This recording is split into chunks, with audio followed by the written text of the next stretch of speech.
Voz é meio, palavra é mensagem, sem a qual a voz fica sem sentido. O Grupo Imagem e Credibilidade e a Companhia da Voz se uniram para levar até você comunicação integrada, credibilidade da voz.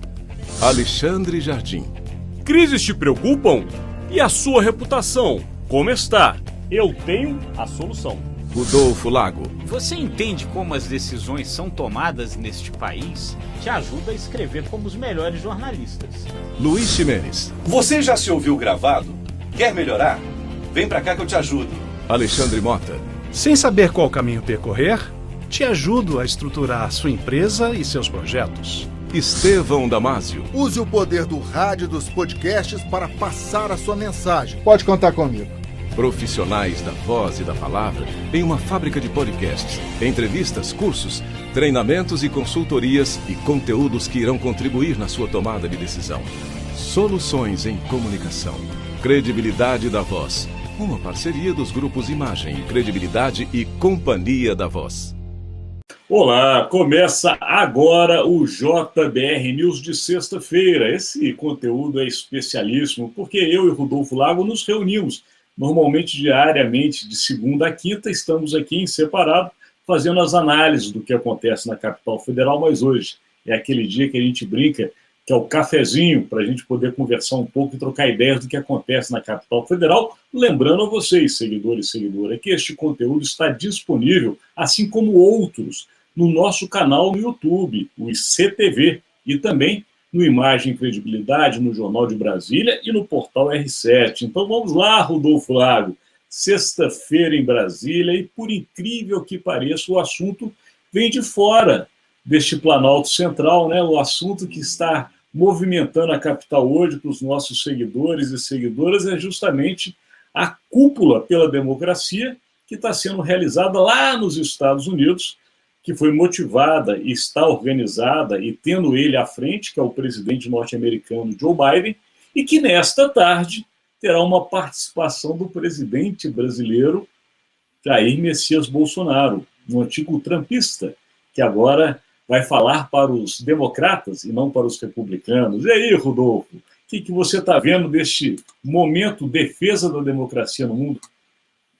Olha, Alexandre, eu acho que é uma coisa importante para a gente observar. Evidentemente que os Estados Unidos, né, nesse papel que eles sempre querem ter de ser o xerife do mundo, né, eles ficam achando que podem impor coisas para os demais países do mundo e nem sempre é assim, né? A gente pode aqui discutir até que ponto os Estados Unidos são mesmo o grande exemplo de democracia. Agora, pela influência que tem, né, é o grande país, a grande nação do planeta, né, a maior democracia do planeta, isso sem dúvida é importante, né, e é importante especialmente, né, Alexandre, pelo seguinte, quer dizer, o que motivou o Joe Biden a fazer essa cúpula pela democracia é porque, de fato, a democracia americana correu risco na era Trump, né?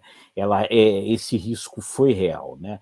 E ele é parte de um risco planetário de fato, porque a gente sabe, né, Alexandre, as coisas do mundo às vezes elas acontecem meio em onda, né? Quando o Hitler apareceu lá na Alemanha, você tinha Mussolini na Itália, você tinha Getúlio Vargas aqui no Brasil, Franco na Espanha, né? Enfim, um monte de ditadores aparecendo ao mesmo tempo. Quando a gente foi ditadura militar, era ditadura militar na Argentina, no Uruguai, né? No Paraguai, enfim, tem essas ondas no mundo, né? E realmente o mundo parece estar agora numa onda de risco da democracia, de surgimento desses governos autocratas em vários lugares, como o Trump tentou ser nos Estados Unidos. Ali, aparentemente, a ficha dos americanos caiu, elegeu o Biden presidente, mas, enfim, ele tem essa preocupação com o seu próprio país, a partir do que aconteceu lá. Nós vimos as cenas no Capitólio, né? Ali, né, quando se tentou ali reagir à vitória do Biden, gente morreu naquilo, né? Enfim, a democracia americana entrou em risco. E a nossa democracia, ela fica em risco também, porque o que acontece? O presidente Bolsonaro replica muito daquelas estratégias do Trump, né, por aqui, e muito do que o Trump fez, né, a gente vê acontecer também. Eu estava lendo, por exemplo, Como as Democracias Morrem, né? Um livro que é um manual, Alexandre, manual de voo para esses tempos complicados, bicudos que a gente está passando. E no livro eles mencionam lá em determinado momento que quando o Trump começou ali a questionar a eleição americana, foi feita uma pesquisa antes da eleição de 2016, aonde 84% dos eleitores republicanos, 84%, diziam desconfiar do sistema eleitoral americano. Então, por aí você vê, a coisa vai se minando. Você minar o sistema eleitoral é minar a democracia. E a gente viu o Bolsonaro tentando fazer a mesma coisa por aqui, né? É isso que eu me pergunto também, Rodolfo, e provavelmente alguns de nossos seguidores e seguidoras, porque como será essa participação do presidente Jair Bolsonaro? Porque você lembra muito bem que ele teve momentos, inclusive recentíssimos, ontem tivemos um novo momento desse, no qual o presidente ataca diretamente a Suprema Corte, ou seja, é uma instituição da democracia. Quando é atacada pelo presidente, ele fragiliza aquela instituição, a ponto que nós vimos, inclusive, no passado, mas ainda durante o governo do presidente Jair Bolsonaro, pessoas cercando com tochas, parecia uma Ku Klux Klan, o Supremo Tribunal Federal, ou seja, isso é incentivado pela postura que o presidente teve no passado. Nessa semana, ele volta aos ataques, não nominou, mas a gente sabe que ele atacou diretamente os ministros Alexandre de Moraes e também Edson Fachin. Por quê? Porque ele precisa recuperar o seu eleitorado, fazendo a defesa do deputado Daniel Silveira, se é que pode se defender o deputado Daniel Silveira, e também aquele grande apoiador que ele teve, que o ajudou muito a se comunicar com seus eleitores nas redes sociais, que é o Alan dos Santos, hoje um foragido nos Estados Unidos. Então, o presidente chega hoje na cúpula com um discurso que nós ainda não sabemos, lembrando a você, seguidor e seguidora, que hoje é sexta-feira, dia 10 de dezembro, mas nós estamos fazendo essa gravação agora na hora do almoço e o presidente vai falar após. E nós, como temos um horário para poder divulgar esse conteúdo, não podemos esperar, mas já temos informações, né, Rodolfo? Aqui em Brasília se diz o seguinte, que entre o que o presidente gravou, já que ele gravou ontem pela manhã no Palácio do Planalto, ele incluiu no seu discurso para a cúpula em defesa da democracia, vejam bem, a questão da defesa da liberdade individual das pessoas. O que Jair Bolsonaro quis dizer com isso? Ele defende que a internet seja livre e que possa se passar dentro dela qualquer tipo de assunto, porque isso é uma forma de fortalecer a democracia. Há que se questionar essa questão, porque sabemos que muitos dos ataques à própria democracia partiram justamente da internet ou de redes sociais. Então, é uma nova fala para atingir o público que interessa. Não somente isso, Rodolfo, que a gente também sabe que aqui está incluído no discurso do presidente, ele ressaltando a importância de se manter o diálogo. Mas será que o diálogo está realmente sendo mantido no Brasil? E outra coisa, ele se coloca de uma maneira um pouco longe do que Trump era, sendo que ele se elegeu justamente na onda do trumpismo. Então, o que se vê aqui muitas vezes, Rodolfo, e o nosso seguidor vai poder conferir isso mais tarde da nossa análise, é se de fato a prática e o discurso estão andando juntas ou não, cada um para o seu lado. O que você está vendo aí dessa possível participação do presidente nessa tarde? Pois é, Alexandre, você vê, isso aí é de fato muito perigoso, porque isso não é uma coisa defensável desse jeito, né? A liberdade de expressão, a liberdade de opinião, ela não pode servir para que se ataque as instituições e para que se ataque a democracia, né? Esse é que é o grande problema. A gente estava lembrando o Trump de novo, quer dizer, o Trump usou das redes sociais em diversos momentos e chegou a ser punido algumas vezes também lá por isso, para questionar o sistema eleitoral americano. Ao questionar o sistema eleitoral americano, ele coloca em dúvida a própria democracia, enfraquece a democracia, e isso se fez lá. O presidente Bolsonaro, em diversos momentos, fez isso aqui também. Quer dizer, com informações falsas, ele chegou a fazer, todos nós lembramos, uma live dentro do Palácio da Alvorada para questionar o sistema eleitoral brasileiro, sem comprovação. sem prova nenhuma. A liberdade de expressão deve servir para isso.